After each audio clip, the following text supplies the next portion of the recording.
সকল দলই যখন ক্ষমতার বাইরে থাকে তখন কেন এই কথা বলে যে আমরা জনগণ স্বাধীনতার সুফল ভোগ করতে পারিনি?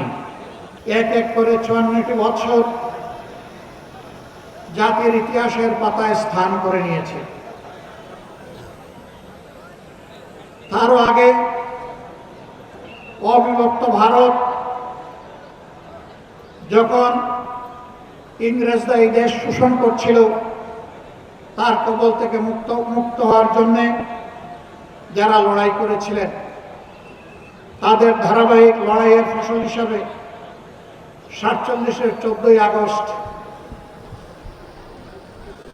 ভারত দুটি দেশে বিভক্ত হয়ে পাকিস্তান এবং ভারতের জন্ম হয়। সাউথ টাউনে হোক আপনার স্বপ্নের আবাসন, শতভাগ রেডি প্লট, সাথে সাথেই সাফ কাবলা রেজিস্ট্রি।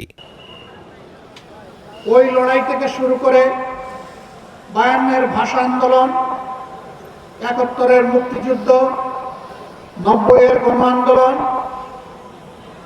এবং ২০২৪ সালের গণ বিপ্লবে,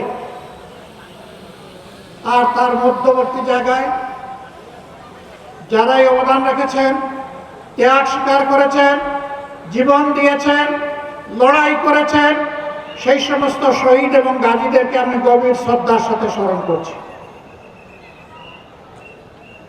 যারা লড়াই করতে গিয়ে জীবন দিয়েছেন, মহান আল্লাহ তাআলার দরবারে দোয়া করি আল্লাহ যেন তাদেরকে শহীদ হিসাবে কবুল করেন। গাজী হিসাবে যারা বেঁচে আছেন, আল্লাহ রাব্বুল আলামিন তাদেরকে দুনিয়া এবং আখিরাতে সম্মানিত করুন। প্রিয় দেশবাসী, দুইবার স্বাধীন হলাম, কিন্তু সত্যিকার অর্থে আমরা স্বাধীনতার স্বাদটা পেলাম না। কেন পেলাম না? আমাদের মাটি কি উর্বর ছিল না? আমাদের জলসীমায় কি আল্লাহ সম্পদ দান করেননি? আমাদের মাটির নিচে কি আল্লাহ বিপুল পরিমাণ খনিজ সম্পদ রেখে দেননি?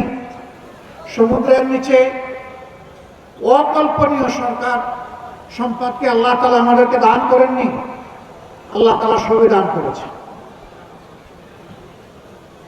তাহলে এত সম্পদ থাকা সত্ত্বেও আমরা বিশ্বের বুকে মাথা উঁচু করে দাঁড়াতে কেন?